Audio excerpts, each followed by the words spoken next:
مفتی طارق مسعود کے بیانات کے لیے طارق مسعود آفیشیل کو سبسکرائب کریں۔ طارق مسعود آفیشیل۔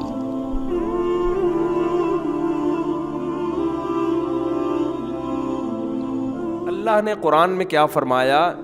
ہم جب کسی سے ملاقات کے وقت کہتے ہیں کہ اگر سورج مشرق سے نکلا، تو میں عرض کر رہا تھا اس کا بھی 0.0000000 میں کروڑوں زیرو لگا دو، آگے 1 لگاؤ، اتنا امکان ہے کہ سورج مشرق سے نہ نکلے ہی نہیں، یا مغرب سے نکل جائے تو قیامت کی ایک علامت ہے کہ ایک دن ایسا بھی آئے گا کہ ایک دن کے لیے سورج مغرب سے نکلے گا۔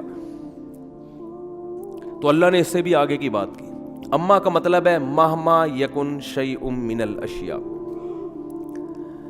اگر کے ساتھ سورج مشرق سے نکلا یہ نہیں لگایا، اگر کے ساتھ ایک آدمی کہہ رہا ہے کسی سے کہ اگر سورج مشرق سے نکلا تو میں کل آؤں گا، امکان ہے نہ نکلے، اگر میری صحت ٹھیک رہی آؤں گا، امکان ہے صحت ٹھیک نہ رہے، اگر یہ دنیا قائم رہی تو میں کل آؤں گا، امکان ہے کہ دنیا تباہ ہو جائے۔ ایک شرط یہ ہوتی ہے کہ اگر دنیا میں کوئی بھی کام ہوا، اگر کچھ بھی ہوا تو یہ کام ہوگا، شرط میں اتنا عموم پیدا کر دو کہ کچھ مہما یکن شیء من الاشیاء، دنیا میں جتنے بھی کروڑوں اربوں کام ہے نا، کھربوں کام، ان میں سے ایک کام بھی اگر ہو گیا تو یہ لازمی ہوگا۔ کیا مطلب؟ اب اس میں نو کا آپشن ختم ہو گیا۔ دنیا میں کچھ نہ کچھ تو کسی بھی ٹائم پہ ہوتا ہے کہ نہیں ہوتا؟ کائنات تباہ ہو گئی تو یہ بھی تو کچھ ہوا کہ نہیں ہوا؟ کائنات نہیں تباہ ہوئی تو یہ بھی کچھ ہوا کہ نہیں ہوا؟ تو اللہ نے شرط لگائی، فَأَمَّا مَن طَغَىٰ، جس نے نافرمانی کی، وَآثَرَ الْحَيَاةَ الدُّنْيَا، نافرمانی میں ہر ایک کی اپنی ڈیفینیشن ہے، ہر آدمی نے اپنے آپ کا ایک الگ مذہب بنایا ہوا ہے، اور وہ نافرمانی کر کے بھی کہتا ہے کہ میں خدا کا فرما بردار۔ لہذا اللہ نے نافرمانی کو ڈیفائن کیا ہے کہ نافرمانی کی ڈیفینیشن کیا ہے۔ آثر الحیات الدنیا، جہاں دنیا اور آخرت کا ٹکراؤ ہوا اس نے آخرت کو برباد کر کے کس کو فوکس کیا؟ دنیا کو۔ اٹ از کالڈ نافرمانی، اٹ از کالڈ طغیان۔ کیا انداز ہے قرآن کا!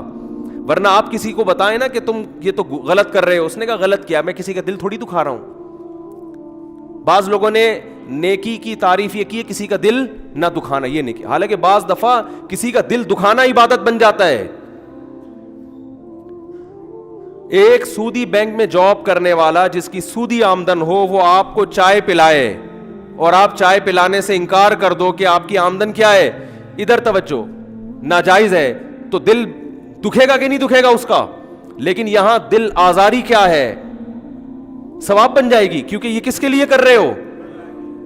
حضرت ابراہیم علیہ السلام نے جب اپنے باپ کو کہا کہ میں ان بتوں کی عبادت نہیں کروں گا، تو باپ کا دل دکھا کہ نہیں دکھا؟ اتنا دکھا، لَأَرْجُمَنَّكَ اے ابراہیم، میں تجھے پتھروں سے مار کے ہلاک کر دوں گا، وَاهْجُرْنِي مَلِيًّا، مجھے چھوڑ کے چلا جائے یہاں سے۔ دل دکھا کہ نہیں دکھا؟ لیکن ابراہیم علیہ السلام نے اپنے باپ کے دل کے دکھنے کی پرواہ نہیں کی، حالانکہ پیغمبر سے زیادہ اپنے باپ سے محبت کرنے والا کوئی نہیں ہوتا۔ فرماتے ہیں سلام علیک، آپ پر سلامتی ہو۔ باپ سے بد کلامی نہیں کر رہے، بدتمیزی نہیں کر رہے۔ تو بعض لوگوں نے دل دکھانے کو بنایا ہوا ہے کہ دل دکھنا کیا ہے؟ بس دل آزاری نہ ہو کسی کی۔ ہر ایک کا اپنا اسلام ہے۔ تو اللہ نے فرمایا کہ میں دنیا اور آخرت ساتھ ساتھ چلیں گی، ان میں اگر مقابلہ نہیں ہو رہا تو تمہیں دنیا اختیار کرنے کی اجازت ہے، ٹکراؤ نہیں ہے تو ٹھیک ہے، بلاؤ دنیا جتنی۔ سلیمان علیہ السلام کو بھی اللہ نے کتنی دنیا دی، کھاؤ بھی، پیو بھی، گاڑیاں بھی رکھو، لینڈ کروزر میں گھومو اپنے خرچے پہ۔ کوئی اگر حسد کی نگاہوں سے دیکھتا ہے، کسی کو اعتراض ہوتا ہے کہ یہ مولوی کو دیکھو جہازوں میں گھوم رہے ہیں، کبھی وہاں جا رہے ہیں، کبھی وہاں جا رہے ہیں، تو وہ اس کا اپنا فالٹ ہے، کیونکہ اللہ نے انسانوں کے لیے جو چیزیں پیدا کی ہیں، من حرم زینت اللہ اخرج لعبادہ، اللہ فرماتے ہیں کون ہے جس نے اللہ کی زینت کو حرام کیا جو اس نے اپنے بندوں کے لیے پیدا کی ہے؟ تو ان بندوں میں مولوی بھی آتے ہیں کہ نہیں آتے؟ یا وہ کچھ کوئی اور مخلوق ہے؟ اس میں علماء بھی آتے کہ نہیں آتے؟ لوگ ایک تو دعوت دے دے کے بلا کے خود ہی بکرے سامنے لا کے رکھتے ہیں، پھر تصویریں جاتی ہیں فیس بک پہ, لوگ کہتے ہیں ان مولویوں کو دیکھو صبح شام بکرے کھاتے رہتے ہیں, کھلاتے بھی ہیں زبردستی اور اعتراض بھی کرتے ہیں کہ ان مولویوں کے پاس کھانے کے علاوہ بولو, ہمارے فرمایا کرتے تھے یہ عجیب فرقہ ہے مولوی بھی. ایک طرف لوگ کہتے ہیں مولوی کھاتے بہت ہیں, دوسری طرف کہتے ہیں کہ مولوی بنے گا تو کھائے گا کہاں سے. اپنے بچوں کو مولوی بناتے بھی نہیں ہے کہ بنے گا تو کھائے گا کہاں سے. تو خیر یہ تو ایک الگ ٹاپک ہے. تو اللہ نے کوئی حرام نہیں کیا, آپ جائز طریقے سے نعمتیں استعمال کریں, لیکن ایک ٹائم ایسا آتا ہے کہ جہاں دنیا اور آخرت میں ٹکراؤ ہو رہا ہوتا ہے. آپ دکان پہ بیٹھے ہو, لائن لگی ہوئی ہے کسٹمر کی, اور ادھر حی علی الصلاۃ کی آواز آتی ہے. قرآن کہتا ہے فی بیوت اذن اللہ ان ترفع ویذکر فیہا اسمہ یسبح لہ فیہا بالغدو والآصال رجال لا تلہیہم تجارت ولا بیع عن ذکر اللہ. فرمایا کچھ ایسے گھر ہیں اللہ کے کہ جب اللہ کی طرف سے آذان کی آواز اور آذان کی ندا لگائی جاتی ہے تو میرے کچھ نیک بندے بازاروں میں مارکیٹوں میں ایسے بھی ہیں کہ جنہیں تجارت اور خرید و فروخت اور کسٹمر کا رش وہ اللہ کی یاد سے غافل نہیں کرتا. اس کا مطلب اللہ, آپ تو کسٹمر کو دیکھ رہے ہو ہے بھائی اذان کے وقت, آپ دیکھ رہے ہو کس کی دکان پہ کتنا رش ہے, کون سی چیز کہاں زیادہ سستی ملے گی. اللہ یہ نہیں دیکھ رہا, اللہ دیکھ رہا ہے کہ جب حی علی الصلاۃ کی ندا ہوتی ہے کون دکان کا شٹر گرا کے مجھے سجدہ کرنے کی طرف دوڑتا ہے اور کون نہیں دوڑتا. اللہ یہ دیکھ رہا ہے. ہم کچھ اور دیکھ رہے ہیں, اس مارکیٹ میں کون سی چیز سستی کون سی مہنگی, مارکیٹ کے ریٹ کیا ہیں, فلاں کپڑا کہاں سے ملے گا, یہ ڈیزائن کہاں سے ملے گا, کس کی تجارت اچھی, کون بیچارہ دکان میں سارا دن بیٹھ کے مکھیاں مارتا ہے, کون بزنس کر رہا ہے. یہ ہمارے ہیڈک ہے. اللہ فرماتے ہیں میں دیکھ رہا ہوتا ہوں اور میں ان کو دیکھ کر اپنی کتاب میں ان کی تعریفیں کر رہا ہوتا ہوں. فی بیوت اذن اللہ ان ترفع ویذکر فیہا اسمہ یسبح لہ فیہا بالغدو والآصال رجال لا تلہیہم تجارت ولا بیع عن ذکر اللہ. فرمائے ان گھروں میں ایسے لوگ آتے ہیں جن کو مارکیٹوں کا جو رش ہے اور کاروبار کی جو گہما گہمی ہے وہ ان کو میری نماز سے غافل نہیں کرتی, اور صبح اور شام وہ یاد کرتے ہیں مجھے. 24 گھنٹے میں ایک دفعہ نہیں, صبح کے وقتوں میں بھی آئیں گے جن میں فجر ظہر کی نماز ہے, اور شام کے وقتوں میں بھی آئیں گے جن میں عصر مغرب اور عشاء کی نماز ہے. کیوں آتے ہیں؟ سوال پیدا ہوتا ہے اللہ یہ کیوں آتے ہیں؟ اتنا بزنس چھوڑ کر, اپنا کاروبار چھوڑ کر لوگ کسٹمر کو تلاش کرنے کے لیے لوگ ترستے ہیں, اور یہ بھیڑ چھوڑ کر دکان بند کر کے کہاں جاتے ہیں؟ مجھے سجدہ کرنے کے لیے. اللہ فرماتے ہیں اس لیے آتے ہیں یخافون یوما تتقلب فیہ القلوب والابصار.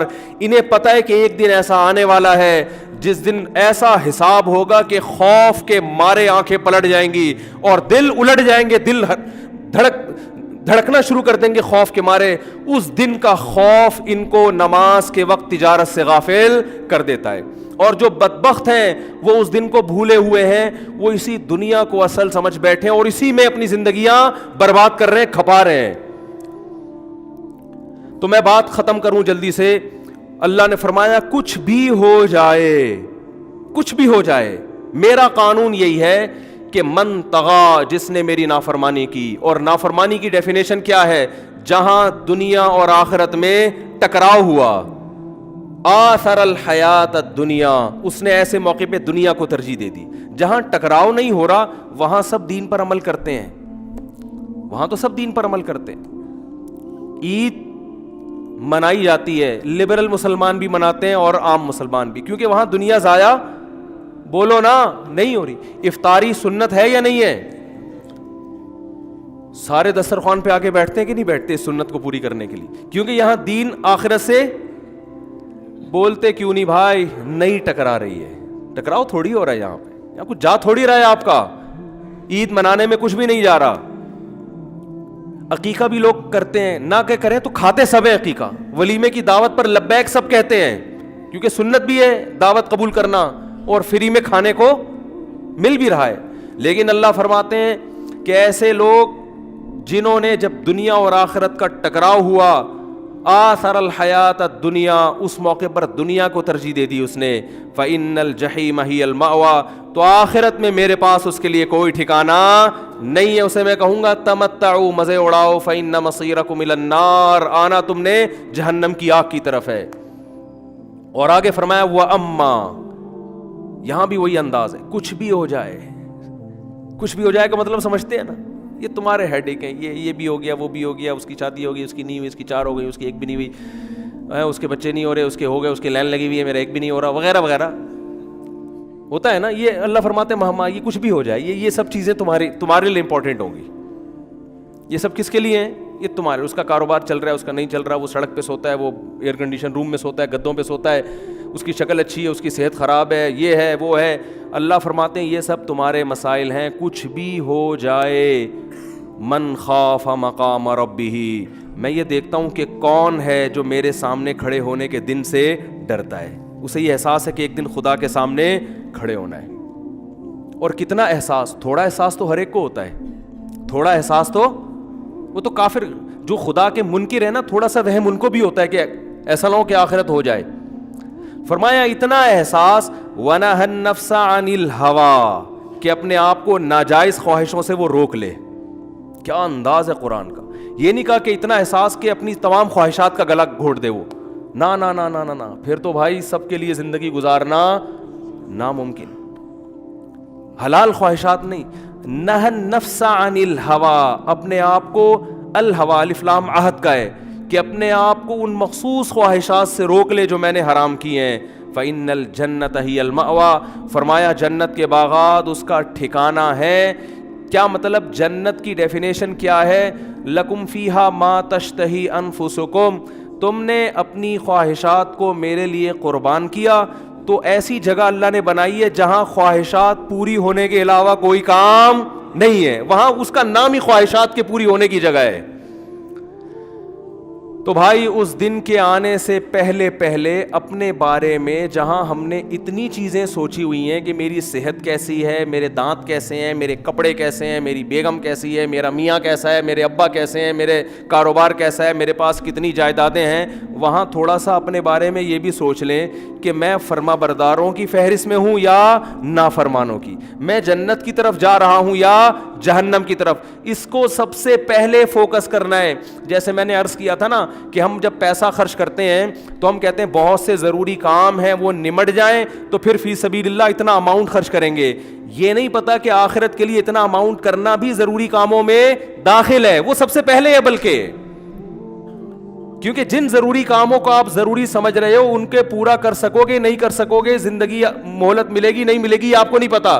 لیکن جو ضروری کام اللہ اس کے رسول آپ کو بتا رہے ہیں صدقہ اور خیرات کا، وہ کسی بھی وقت موت آ سکتی ہے اور اس ضروری کام کا موقع آپ کے ہاتھ سے ضائع ہو سکتا ہے. اور آپ کی پھر جو موت کے وقت کنڈیشن ہوگی، قرآن کہتا ہے انسان کہے گا کہ اخرنی الی اجل قریب، ہے اللہ تھوڑی دیر کے لیے مہلت دے دے، فاصدقا، مجھے زندگی مل جائے تاکہ میں صدقہ کروں. میں اتنا اماؤنٹ تو میں تو مدرسہ بنانا چاہتا تھا، میں تو اتنے اماؤنٹ سے ایک مسجد بنانا چاہتا تھا، مجھے ٹائم نہیں ملا.